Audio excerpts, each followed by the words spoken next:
दोस्तों, उत्तर प्रदेश में योगी आदित्यनाथ के ऊपर अब लगातार सवाल खड़े हो रहे हैं। सवाल इसलिए खड़े हो रहे हैं क्योंकि उत्तर प्रदेश में पिछले दिनों से लेकर के और फिलहाल जो एक मामला ब्राह्मणों को लेकर के आया है और जिस तरह से ब्राह्मण समाज में नाराजगी सीधे तौर पर योगी आदित्यनाथ की सरकार के खिलाफ देखी जा रही है, बीजेपी के खिलाफ देखी जा रही है, उससे अब साफ समझ में आ रहा है कि आने वाले 2027 में जो उत्तर प्रदेश का विधानसभा चुनाव है, उस विधानसभा चुनाव में बीजेपी योगी आदित्यनाथ और तमाम जो बड़े बड़े तोप बीजेपी के वहां पर हैं, उनकी स्थिति लड़खड़ाने वाली है।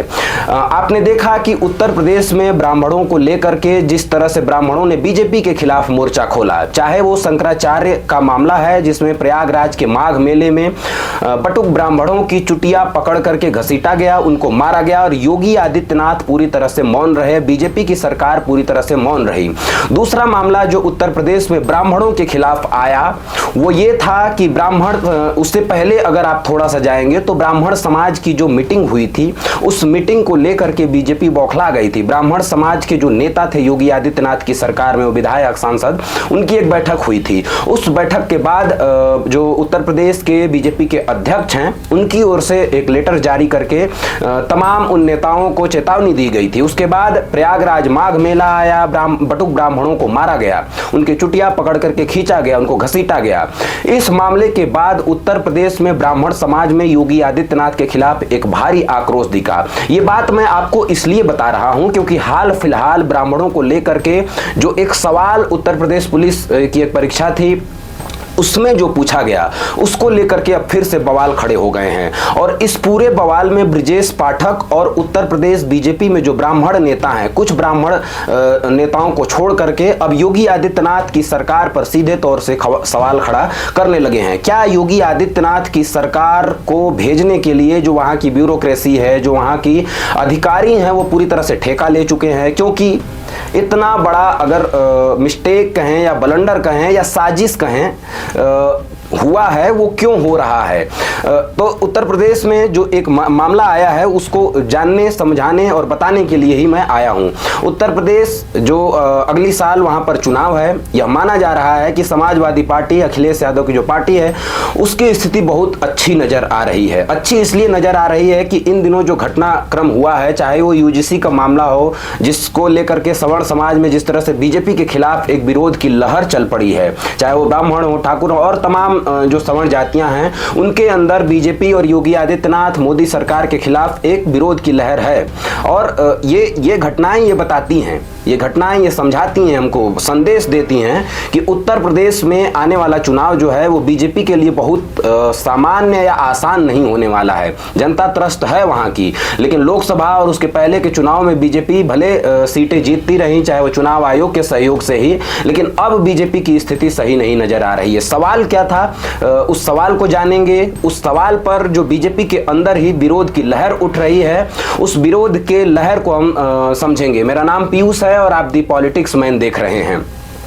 सवाल ये पूछा गया था कि अवसर के अनुसार बदल जाने वाला इस वाक्य के लिए एक शब्द का चयन कीजिए। इस सवाल को लेकर के 4 विकल्प दिए गए थे कि अवसर के अनुसार बदल जाने वाला कौन है, और इस विकल्प में लिखा गया था, पहले विकल्प में पंडित, दूसरे विकल्प में अवसरवादी, तीसरे विकल्प में निष्कपट। इस तरह का ये सवाल आया और इस सवाल के आने के बाद से पूरा बवाल मच गया।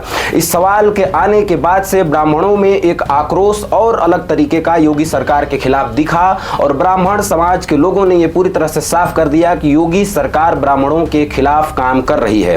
अब इस पर ब्रजेश पाठक उत्तर प्रदेश सरकार में आप जानते हैं कि उप मुख्यमंत्री हैं, उनका बयान आया। वो पूरी तरह से इस डैमेज को कंट्रोल करने के लिए उन्होंने ट्वीट किया, लेकिन इसका सीधा असर ब्राह्मण समाज पर होता नजर नहीं आ रहा। वो लिखते हैं कि उत्तर प्रदेश पुलिस भर्ती परीक्षा में आए एक प्रश्न को लेकर जो विकल्प दिए गए उन पर हमें कड़ी आपत्ति है। सरकार ने गंभीरता से संज्ञान लिया है। किसी भी प्रश्न से किसी समाज या वर्ग की गरिमा को ठेस पहुंचती है तो यह बिल्कुल स्वीकार्य नहीं है। अगर स्वीकार्य नहीं है तो उन अधिकारियों को खोजिए, उस कंपनी को खोजिए जहां से यह प्रश्न पत्र बना था। ट्वीट कर देने से क्या ब्राह्मण समाज के अंदर जो आक्रोश है वो खत्म हो जाएगा? ये सवाल है, क्योंकि ब्रजेश पाठक ब्रजेश पाठक लगातार उन मामलों पर चुप्पी साधते रहे या बहुत सेफ खेलते नजर आए, इसको लेकर के भी सवाल खड़े हुए। आगे ब्रजेश पाठक ने लिखा है, मैं स्पष्ट करना चाहता हूं कि किसी भी जाति, समुदाय या परंपरा के प्रति अपमानजनक शब्दों को कोई स्थान नहीं मिलना चाहिए। इस पूरे मामले को तत्काल जांच के निर्देश दिए गए हैं। संबंधित जिम्मेदार लोगों के खिलाफ कड़ी कार्रवाई की जाएगी, ये ब्रजेश पाठक कह रहे हैं, ट्वीट करके कह रहे हैं। उत्तर प्रदेश सरकार सभी समाजों के सम्मान, समानता और संवेदनशीलता के सिद्धांत पर काम करती है।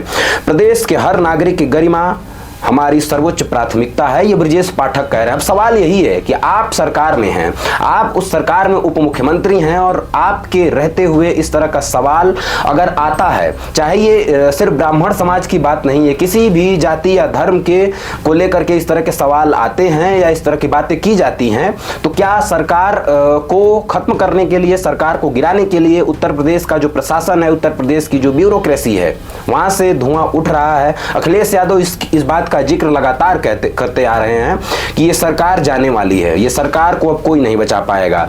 सलभ मणि त्रिपाठी उत्तर प्रदेश सरकार में जो विधायक हैं, सलभ मणि त्रिपाठी बीजेपी से, उनका भी इस पर ट्वीट आया। उन्होंने पत्र लिखा, सीधे तौर पे मुख्यमंत्री को पत्र लिखा।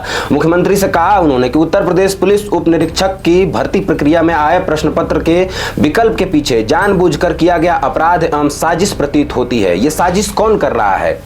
सलभ मणि त्रिपाठी ने जो लिखा है कि साजिश प्रतीत हो रही है, तो ये साजिश कौन कर रहा है?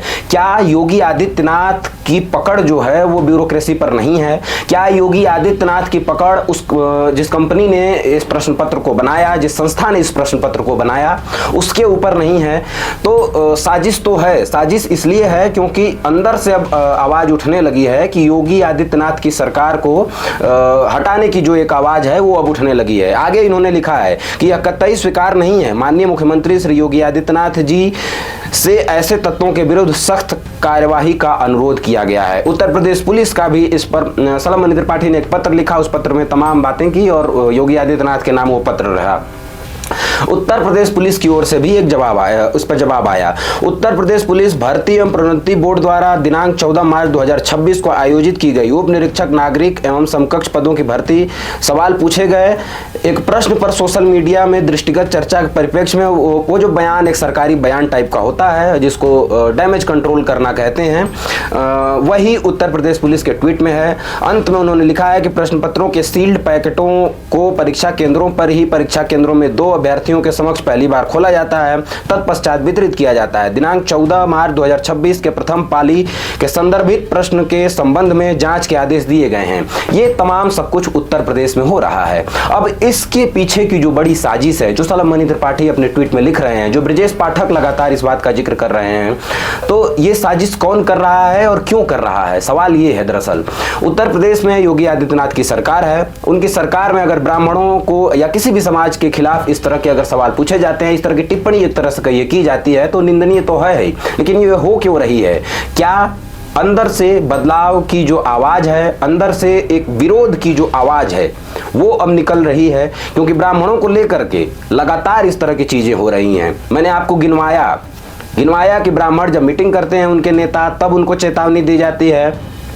प्रयागराज के माघ मेले में बटुक ब्राह्मणों की चुटिया पकड़ करके खींची जाती है, उनको घसीटा जाता है, जूतों से मारा जाता है। शंकराचार्य जी का पूरा विवाद आपने देखा, उसको लेकर के ब्राह्मणों के अंदर, ब्राह्मण समाज के अंदर एक भारी आक्रोश देखने को मिल रहा है उत्तर प्रदेश में। आप उत्तर प्रदेश में से अगर हैं या घूम रहे हैं तो आप देख सकते हैं कि उत्तर प्रदेश में ब्राह्मण समाज किस तरह की बातें कर रहा है, किस तरह से योगी आदित्यनाथ की सरकार को बदलने के लिए उत्साहित है पूरी तरह से कि ये सरकार अब हमको नहीं चाहिए। आप इस पूरे मामले को कैसे देखते हैं? क्योंकि ये बहुत बड़ा मामला है और चुनाव से पहले अगर इस तरह की चीजें हो रही हैं तो ये बीजेपी को निश्चित तौर पर नुकसान पहुंचाने वाली हैं। आपकी क्या राय है? हमारे वीडियो के कमेंट में अपनी राय जरूर दीजिए।